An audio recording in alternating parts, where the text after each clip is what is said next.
श्री शिवाय नमस्तुभ्याम। हर हर महादेव। तो कैसे हैं आप सब? देखिए, आज का ये वीडियो आप सभी लोगों के लिए बहुत ही ज़्यादा खास और विशेष होने वाला है।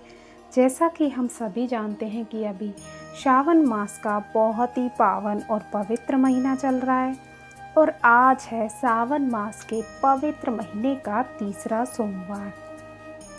और हम सभी को पता है कि ये सावन का पूरा महीना भगवान शिव की पूजा आराधना के लिए समर्पित होता है और सोमवार का जो दिन होता है ये तो बहुत ही ज़्यादा खास माना जाता है। तो इसी सोमवार के दिन आपको करना है बहुत ही सुंदर सा उपाय, जो आज की इस वीडियो में हम आपको बताएंगे। ये उपाय हमने पूज्य गुरुदेव की ही कथाओं को सुन करके समझ करके आप सभी को समझाने का मैं पूरा प्रयास करूंगी। लेकिन उससे पहले इस वीडियो को ज़रूर लाइक कीजिएगा और यदि आप भगवान शिव के सच्चे भक्त हैं तो चैनल को ज़रूर सब्सक्राइब करें। तो देखिए, अब हम जान लेते हैं कि इस दिन हमें उपाय किस प्रकार से करना है, क्या क्या सामग्री का हमें प्रयोग करना है और किन लोगों को ये उपाय करना है। तो देखिए, ये उपाय विशेष रूप से उन लोगों को करना है जिन लोगों का कोई ऐसा कार्य है जो वो बहुत समय से उस कार्य में लगे हुए हैं कि वो कार्य उनका जो है पूर्ण हो जाए। अब वो व्यापार से जुड़ा हुआ हो, घर परिवार से जुड़ा हुआ हो, यानी घर संबंधित कोई जो उनका कार्य हो वो पूर्ण नहीं हो रहा, या व्यापार खोलना चाह रहे हैं, व्यापार संबंधित कोई परेशानियां जो है उनका सामना करना पड़ रहा है। कहने का मतलब ये है कि कार्य पूर्ति के लिए आप इस उपाय को कर सकते हैं। साथ ही साथ आपकी कोई ऐसी विशेष मनोकामना है जो बहुत समय से अधूरी है, भगवान शिव से आप बहुत बार प्रार्थना कर चुके हैं कि आपकी ये इच्छा जल्द से जल्द परिपूर्ण हो जाए, लेकिन वो इच्छा अभी तक आपकी जो है पूर्ण नहीं हुई है। तो अपनी मन की हृदय की बात को पूरा करने के लिए, अपने इच्छा पूर्ति के लिए आप इस उपाय को कर सकते हैं। तो किस प्रकार से करना है अब आपको ये समझना है। तो देखिए, इस उपाय के लिए आपको क्या लेना है, आपको लेना है मात्र एक शमी का पत्ता। ठीक है ना, एक शमी का पत्ता ले लेना है और इसी के साथ आपको एक तांबे के पात्र के अंदर शुद्ध जल भर लेना है। अब ये दोनों सामग्री को लेकर के आपको आज के दिन यानी कि सोमवार के दिन आपको सुबह से लेकर शाम तक यानी प्रदोष काल के समय तक आप इस उपाय को कर सकते हैं। यदि अगर सुबह करते हैं तो ये उत्तम होता है। ठीक है ना, तो आपको चले जाना है भगवान शिव के मंदिर। और देखिए, ऐसे मंदिर में आपको जाना है जहाँ पर भगवान शिव की जो शिवलिंग होगी ना, उसके ऊपर मटका लगा हुआ होना चाहिए। ये जो मटका होता है ये भगवान शिव की 5 पुत्रियों का स्थान होता है। तो आपको ऐसे ही मंदिर में जाना है। तो देखिए, आप शिवलिंग के समक्ष आ गए तो आपको क्या है, उत्तर दिशा की ओर मुख करके जो है ना खड़े हो जाना है। और उत्तर दिशा पता कैसे चलेगी, क्योंकि जो जलाधारी होता है ना वो उत्तर दिशा की ओर होता है। ठीक है ना, उत्तर दिशा की उसका मुंह होता है। तो आपको जो है ना शिवलिंग के पीछे जा करके खड़े होकर के ये उपाय करना है। ठीक है ना, तो देखिए, आपको अब करना क्या है, सबसे पहले आपको ये समझना है, जो आप एक शमी का पत्ता लेके आए थे ना, उस शमी के पत्ते को लेना है और इस शमी के पत्ते को सबसे पहले आपको भगवान शिव के शिवलिंग में, जो गणेश जी का स्थान है ना, गणेश जी का स्थान कहाँ है, भगवान शिव के शिवलिंग में सीधी तरफ, यहाँ पर आपको जो शमी का पत्ता है इसे स्पर्श कराना है। ठीक है ना, अपनी मनोकामना का स्मरण करते हुए आपको इसे स्पर्श करा लेना है। ठीक है, उसके पश्चात आपको ये शमी का पत्ता उठाना है। अब ये आपको स्पर्श कराना है कार्तिकेय जी वाले स्थान पर। यहाँ पर भी आपको अपनी मनोकामना का स्मरण करना है।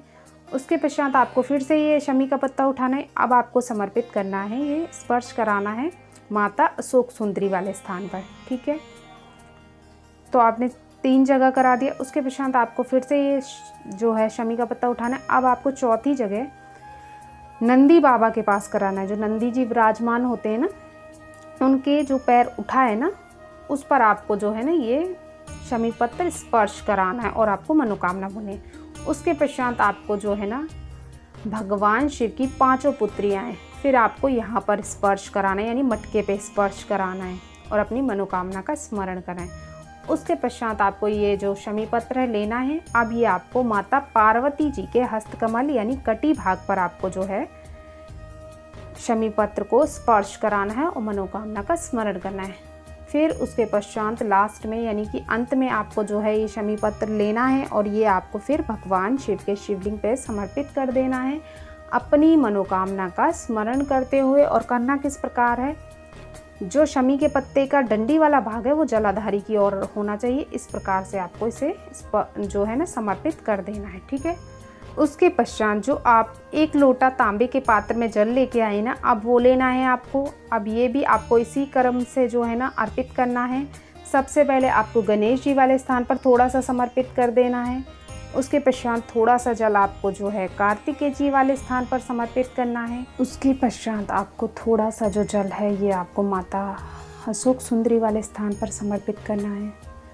उसके पश्चात आपको थोड़ा सा जल नंदी बाबा का जो पैर उठा हुआ होता है ना, उस वाले पैर पे आपको थोड़ा सा जल जो है समर्पित कर देना है। उसके पश्चात थोड़ा सा जल आपको जो है भगवान शिव की 5 पुत्रियों वाले स्थान पर समर्पित करना है, यानी जो मटका है उसके अंदर डाल देना है। उसके पश्चात थोड़ा सा जल आपको जो है ना माता पार्वती जी के हस्त कमलों पर समर्पित करना है। अंत में जो शेष जल होगा ये आपको जो है भगवान शिव के शिवलिंग पे समर्पित करना है। जहाँ पे आपने शमी पत्र समर्पित किया था ना, उसी के ऊपर आपको जो है ना शेष जल को समर्पित कर देना है। श्री शिवाय नमस्तुभ्यं मंत्र का जाप करते हुए सोमेश्वर महादेव के नाम का स्मरण करते हुए। किसका? सोमेश्वर महादेव। और देखिए, जब आप ये उपाय कर लें उसके पश्चात आपको वहीं पर बैठ करके 5 मिनट 10 मिनट जो है ना मंत्र का जाप करना है। तो कौन से मंत्र का जाप करना है, देखिए यदि कोई स्त्री इस उपाय को करे तो उसको इस मंत्र का जाप करना है, नमः शिवाय ओम, ठीक है ना। और यदि कोई पुरुष इस उपाय को कर रहा है तो उसे बोलना है ओम नमः शिवाय, ठीक है ना। इस प्रकार से आपको वहाँ पे 5 मिनट या 10 मिनट बैठ करके इन मंत्र का जाप करना है, अपनी मनोकामना का स्मरण करना है। और इस प्रकार से आपको आज के दिन ये सुंदर सा उपाय करना है। आपकी जो भी मनोकामना होगी वो मात्र इस सुंदर से उपाय को सावन के इस तीसरे सोमवार पर मात्र 1 शमी पत्र से करते हैं तो आपकी वो जो भी मनोकामना है, जो भी आपका कार्य अटक रहा है वो जल्द ही परिपूर्ण हो जाएगा, आपकी मनोकामना पूर्ण हो जाएगी।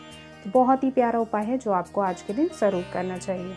तो देखिए, आज की इस वीडियो में जो उपाय हमने आपको बताया है, यदि इस उपाय में आपको कुछ भी समझ में नहीं आता तो कमेंट करके पूछ लें, गलती नहीं करनी। श्री शिवाय नमस्तुभ्याम। हर हर महादेव।